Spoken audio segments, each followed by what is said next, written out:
Hello everyone and welcome to the Digital Marketing Army podcast. Today I'm joined by Joshua Jarvis, an SEO expert, a digital marketing expert, a person who knows how to run, create and optimize a website. He has a huge amount of experience. Go ahead and check out his website and check out this podcast if you want to learn more about WordPress plugins. Joshua shared the plugins he uses and recommended the plugins for us to use on our new website. Some of them are a must, so go ahead and check it out.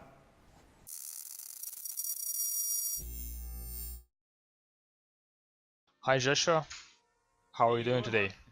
I'm doing great. So you're here today to talk to us about WordPress plugins. As I have said before, we are launching a website on the WordPress, which means that we'll need some plugins to go with it. And to be honest, I have only once launched a website on the WordPress, and I've just recently learned how to actually connect WordPress to the website and make them work. So I'm myself a pretty new person to all of this stuff, and my knowledge of plugins is limited to whatever I can Google right now. I can just go on, what plugins do I need for WordPress, and whatever I will find, I will probably use that. But I would rather ask someone like yourself with experience. So can you please tell us which plugins would you recommend using for like first timers, someone starting a new website, so we don't miss anything and we have all of the bases covered? Okay. Yeah, absolutely. Probably the most famous one. I was doing this list as well. I said, hey, I've got to make sure I bring, got to bring some value to this kind of interview. And so I was doing some research. But the first one I think everybody needs to have is probably the Yoast SEO plugin. That's if you're going to do WordPress, it's probably about content. And so there's other SEO plugins for sure, but that one's some pretty much straightforward one. It comes out of the box, and there's really some cool things that you can do with it. But I think for the, especially for the novice or something. The Yoast SEO plugin is probably the first one that comes up every time you look something up. So what exactly does it do? I guess I just sort of take it for granted, a lot of the things it does. But it actually will walk you through pretty much setting up your site. And it pretty much reveals, although this is about plugins, I think the biggest challenge for a lot of people who start websites is actually having a clear voice on what it's supposed to be about. And Yoast kind of forces you to sort of decide some of the things that that you need to be about on your website. But I think the easiest thing to do is just when you open up the post or a page, it shows you where the meta description is. How is your website going to look on the search results? And then it even looks at do you have a keyword for your. Right. So basically, it allows us to do SEO at launch, right? So one of the cool things about it that I work with a lot of small businesses, and they don't even have their Google Search Console set up, for example. Yeah, and then being webmaster tools as well. And so it kind of makes, like I said, it makes if someone's doing it themselves, it sort of forces them to do very rudimentary SEO things, but still they're going to be light years ahead if they didn't do it. Right, that is awesome. Okay, so first plugin, Yoast SEO. What else do you have on your list there? So these aren't in priority, but we all know that speed is a big deal right now with our websites. And so I got kind of a twofer for you. Really, it's if you are going to research it, it's going to be an image reduction plugin. I like Short Pixel, but a strong case could be made for a Magify. And I did pull these up, so I don't know if you want me to show you the screens or not, but yeah, if you can show the screen, that would be great. Plugins that work on images, they reduce the image and also work on the image size, or they just compress the image so that the file is smaller. Well, they do both. There was a blog post that actually put them all up against next to each other, and so Short Pixel pretty much does all of those things. It gets outperformed by Magify if you're really heavy into the PNG files versus normal JPEG. So so that just kind of depends on what you're going to use for your images, but we routinely see images just so heavy on a website, and that's some low-hanging fruit, as they'd say here, that a website, someone that's making their website could do that easily and immediately speed up their. Okay, so we have Yoast SEO and we have plugins for compressing and changing the size of images we work with. What else do we have? So, and kind of keeping with the speed theme, there are, I kind of grouped them together. So to me, it counts as kind of one, even though. Yeah, so okay, so we have it's only plugins 5 for of them. working on page speed, basically. Right. So there's Speed Booster Pack. I found this in every one of my installations with it being activated. And so you can go through and literally just tick off the basic settings in there. To be honest with you, aside from understanding that it's minifying the CSS and JS files and that kind of stuff, I really don't know what it does. As long as it works, like, it's good. So I have a little pack that so it's Speed Booster Pack. There's another one called Auto Optimize, AUTO Optimize, and and then there's another one called P Performance Scorebook Booster.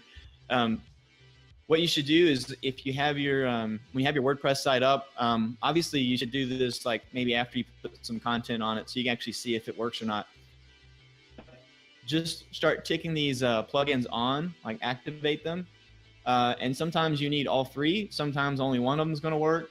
And then go to the page speed test on Google and just test it and keep testing it. Try to activate them. Flip the page, the Google page speed tester, and you're going to find that each website's a little different, and some of them are going to need only the Speed Booster Pack, and that's going to make it the fastest. Others are going to need all three of them on, and then sometimes, as you can imagine, sometimes putting all three of them on is actually going to slow you down versus speed you up. So, right. And that makes sense to me. I don't know why all three of these, some of the websites speed them up, but it's probably because we've got other things running on them.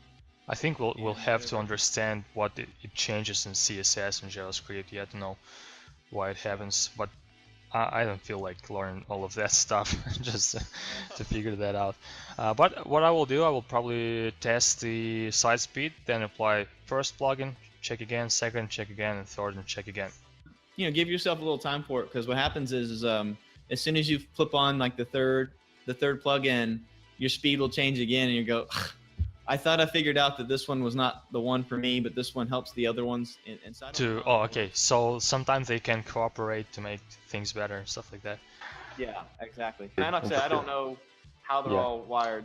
So trial and error for site speed plugins. Okay, cool.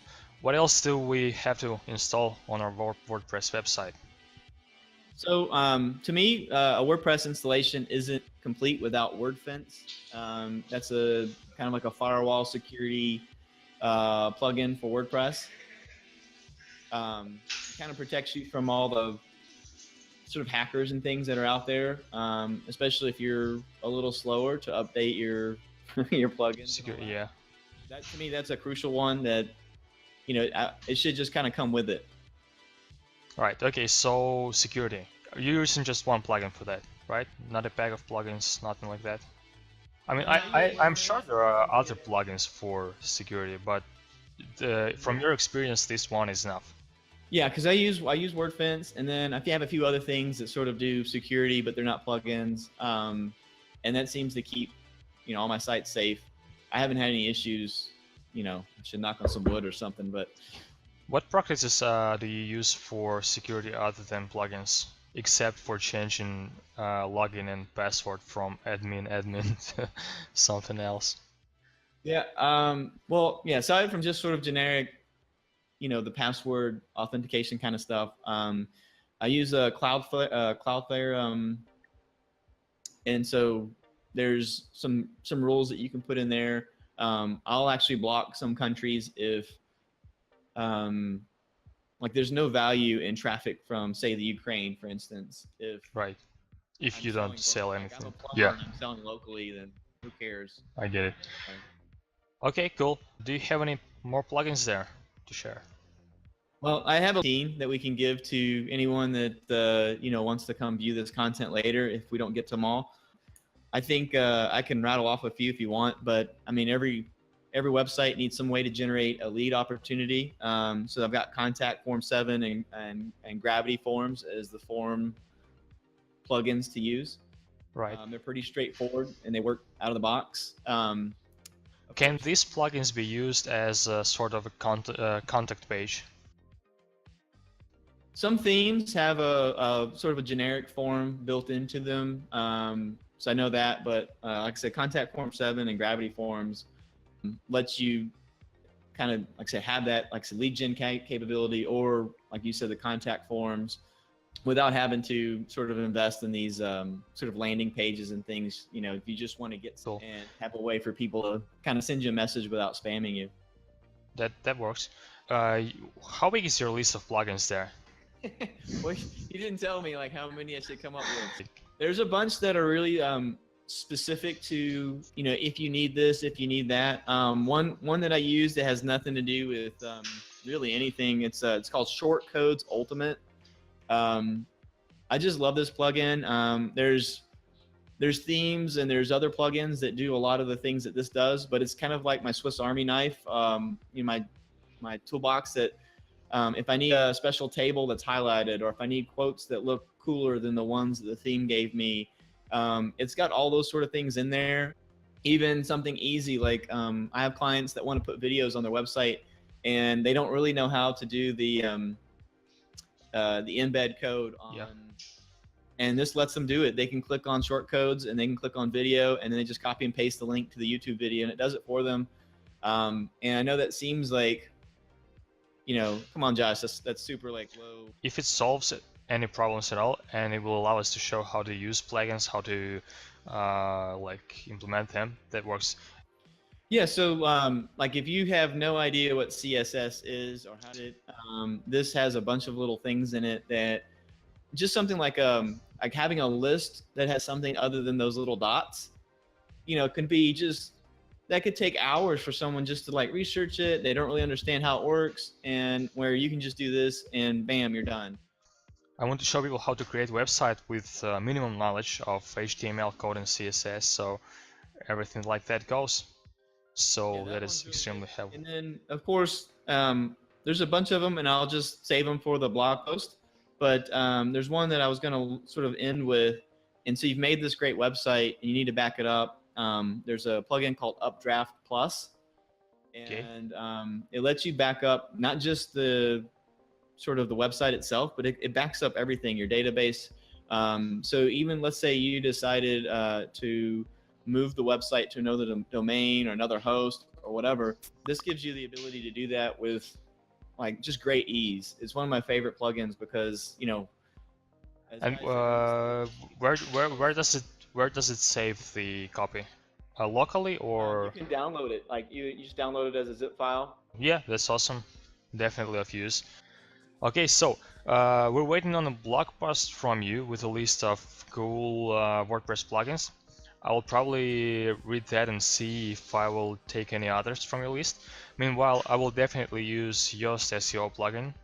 I will definitely use the one that you mentioned, that it's your own Swiss Army knife, which helps you with formatting content. And I will definitely work with PageSpeed plugin pack and see what else you have. If you think of anything else useful to use on WordPress, make sure to shoot me a message. We can record video again for our viewers. If you are watching this video and you have a question for Joshua or myself, or any question related to making a website or optimizing it, you can send us an email on the contacts page, and we'll receive your question, and I will make sure I will ask Josh to answer. I will call him in the middle of the night because there'll be like 10 a.m. in Ukraine. He'll be sleeping in States, and I will call Joshua and ask this question, and he will provide the answer, hopefully. So thank you so much for joining me for this video and helping us with deciding which WordPress plugins to use. Now I'll have to figure out how to use them, actually. But that's my headache now. Thank you. Bye bye. Thanks for having me. That's it for this video. I hope you learned something new, and thank you, Joshua, again for sharing your knowledge with us. And if you have any questions related to SEO, optimizing, creating a website, digital marketing, anything, just go and visit the digitalmarketing.army website, click on the contacts button and ask your question. I will make sure to find someone who will be able to provide the right answer. Thank you guys for watching, and I hope I'll see you next time. Have a great day. Bye.